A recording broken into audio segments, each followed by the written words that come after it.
3 മാർക്സിനും 4 മാർക്സിനും സ്ഥിരം കണ്ടുവരുന്ന ഒരു ക്വസ്റ്റ്യൻ ആണ് write down the features of indifference curve. Indifference കർവിന്റെ ഫീച്ചേഴ്സ് എഴുതുക എന്നുള്ളത്. ഓക്കെ, അപ്പൊ എന്താണ് ഇൻഡിഫറൻസ് കർവ് എന്ന് പറഞ്ഞു കഴിഞ്ഞാൽ, ഇൻഡിഫറൻസ് കർവ് എന്നൊരു ഗ്രാഫ് ആണ് അല്ലെ. ആ ഗ്രാഫിലുള്ള ഏതൊരു പോയിന്റിലും ഒരുപാട് ബണ്ടിൽസ് ഉണ്ടായിരിക്കും, ഒരുപാട് കോമ്പിനേഷൻ ഓഫ് ഗുഡ്സ് അതിലുണ്ടായിരിക്കും.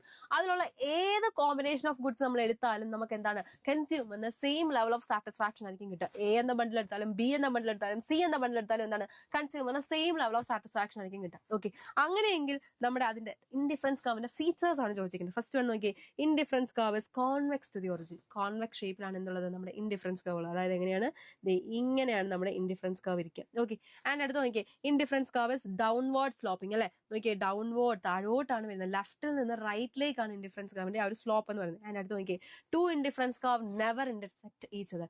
ഒരിക്കലും രണ്ട് ഇൻഡിഫറൻസ് കർവുകൾ കൂട്ടിമുട്ടുകയില്ല എന്നാണ് പറഞ്ഞേക്കുന്നത്. ആൻഡ് നമ്മൾ പറഞ്ഞ മറ്റൊരു കാര്യമാണ് എന്താണ്, higher indifference curve gives higher level of satisfaction. നമ്മൾ നോക്കുകയാണെങ്കിൽ എന്താണ്, ഒരു ഗ്രാഫിൽ തന്നെ ഒരുപാട് ഇൻഡിഫറൻസ് കർവുകൾ ഇങ്ങനെ ഉണ്ടായിരിക്കും. IC1 എന്ന് കൊടുക്കാം, IC2 എന്ന് കൊടുക്കാം, IC3 എന്ന് കൊടുക്കാം. ഓക്കെ, അപ്പൊ എന്താണ്, IC1-നേക്കാളും കൂടുതൽ സാറ്റിസ്ഫാക്ഷൻ ഏത് കർവ് വരും, IC2 തരും.